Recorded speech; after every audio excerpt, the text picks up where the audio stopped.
Assalamualaikum warahmatullahi wabarakatuh. Semangat pagi anak-anak yang soleh dan soleha.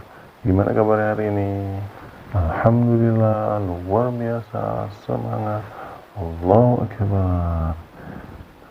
Hari ini kita akan belajar materi tentang PABP, meneladani kisah Nabi Idris alaihissalam. Tapi sebelum kita mulai, marilah kita membaca doa sebelum belajar. Tangan diangkat, kepala ditundukkan. A'udzu billahi minasy syaithanir rajim. Bismillahirrahmanirrahim. Rabbi zidni ilma warzuqni fahma. Amin ya rabbal alamin. Baik, tujuan pembelajaran pada PABP kali ini adalah yang pertama, siswa dapat menceritakan kembali kisah Nabi Idris alaihissalam dengan benar. Yang kedua, siswa dapat menyebutkan keteladanan Nabi Idris alaihissalam dengan tepat. Baik, selanjutnya dengarkan ya kisah Nabi Idris alaihissalam berikut ini. Nabi Idris alaihissalam adalah keturunan keenam dari Nabi Adam alaihissalam yang lahir di Mesir. Nama asli Nabi Idris alaihissalam adalah Khonuk. Guru utamanya adalah Nabi Syis alaihissalam. Beliau diberi nama Idris oleh gurunya karena sangat gemar dalam menuntut ilmu, yaitu membaca dan menulis, serta rasa ingin tahunya yang sangat besar. Nabi Idris alaihissalam adalah nabi yang sangat cerdas. Beliaulah yang pertama kali menjinakkan kuda yang semula binatang liar. Setelah menjinakannya, kini binatang kuda itu bisa dijadikan sebagai tunggangan atau untuk mengangkut berbagai barang. Orang-orang yang baru melihat ini sangat heran, karena Nabi Idris alaihissalam dapat menempuh perjalanan dengan sangat cepat daripada mereka yang masih berjalan kaki. Dengan adanya kendaraan ini, kaum Nabi Idris alaihissalam sangat terbantu dan menjadi semakin makmur. Nabi Idris alaihissalam menjadi orang yang paling disegani dan menjadi panutan oleh kaumnya. Dalam Al-Quran, Nabi Idris alaihissalam digolongkan sebagai manusia yang sabar, karena beliau tidak putus asa dalam menghadapi tantangan dan rintangan seberat apapun. Nabi Idris alaihissalam merupakan manusia pertama yang mulai menulis dengan pena dan dianugerahi berbagai kepandaian oleh Allah Subhanahu wa Ta'ala. Di antaranya adalah ilmu alam semesta, ilmu tulis-menulis, dan ilmu berhitung. Beliau juga manusia yang pertama kali menjahit baju, sehingga membuatnya lebih nyaman dipakai daripada baju yang masih terbuat dari daun dan kulit hewan. Selain itu, beliau juga menguasai berbagai macam bahasa. Oleh karena itu, beliau mudah berkomunikasi dengan manusia lainnya.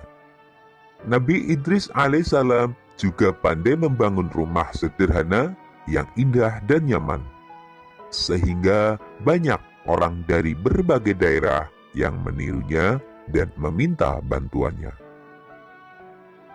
Dengan ditemukannya berbagai teknologi hasil penemuan Nabi Idris alaihissalam yang membuat kaumnya lebih makmur, kaum anak cucu Nabi Adam lainnya yang berasal dari keturunan Qabil menjadi sangat iri. Mereka pun mulai merencanakan sesuatu yang jahat dan mengganggu kaum Nabi Idris alaihissalam yang sedang bekerja. Semakin hari, kaum dari keturunan Qabil semakin bertambah jahat. mereka mulai berani merampas harta benda kaum Nabi Idris alaihissalam dan melukai para perempuan dan anak-anak.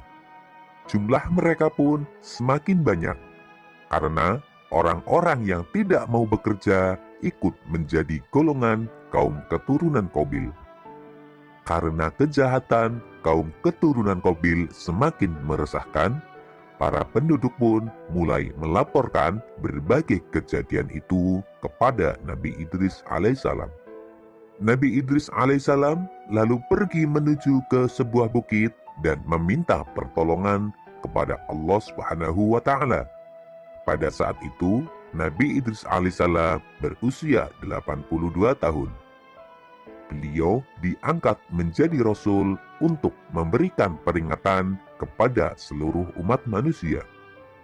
Maka Nabi Idris alaihissalam segera melaksanakan tugasnya sebagai Rasul dan memberikan peringatan kepada kaum keturunan Qabil untuk kembali ke jalan yang benar. Nabi Idris alaihissalam berkata kepada mereka, "Hai saudaraku, berhentilah mengerjakan perbuatan jahat dan mungkar. Ikutilah jalan kebenaran seperti yang diajarkan Nabi Adam alaihissalam." Namun, setelah diperingatkan oleh Nabi Idris alaihissalam, kaum keturunan Qabil justru menjadi sangat marah. Mereka menantang Nabi Idris alaihissalam untuk berperang. Maka Nabi Idris alaihissalam dan para pengikutnya mulai membuat berbagai peralatan perang dan membuat benteng pertahanan untuk menahan serangan dari kaum keturunan Qabil. Akhirnya peperangan pun terjadi. Selain menjadi seorang nabi dan rasul, Nabi Idris alaihissalam juga menjadi seorang panglima perang. Beliau berperang dengan gagah berani sehingga mendapatkan julukan As'adul Us'ud, yang artinya singa dari segala singa, karena tidak pernah berputus asa dalam menjalankan tugasnya untuk memerangi kejahatan. Nabi Idris alaihissalam adalah ahli strategi yang sangat pintar, sehingga beliau dan pasukannya selalu dapat memenangkan pertempuran.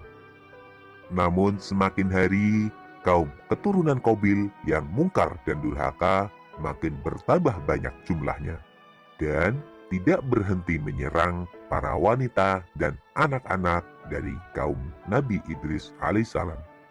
Maka Allah Subhanahu wa Ta'ala memerintahkan Nabi Idris alaihissalam beserta kaumnya untuk berhijrah dan meninggalkan negerinya untuk menuju ke tempat yang lebih aman.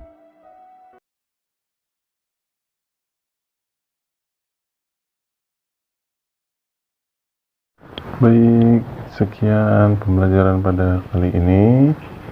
Semoga kita bisa mengikuti dan menerapkan kisah keteladanan Nabi Idris alaihissalam. Mungkin cukup dari Ustadz, kita akhiri dengan bersama-sama mengucapkan lafaz hamdalah. Alhamdulillahi Rabbil Alamin.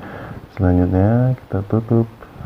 Wassalamualaikum warahmatullahi wabarakatuh.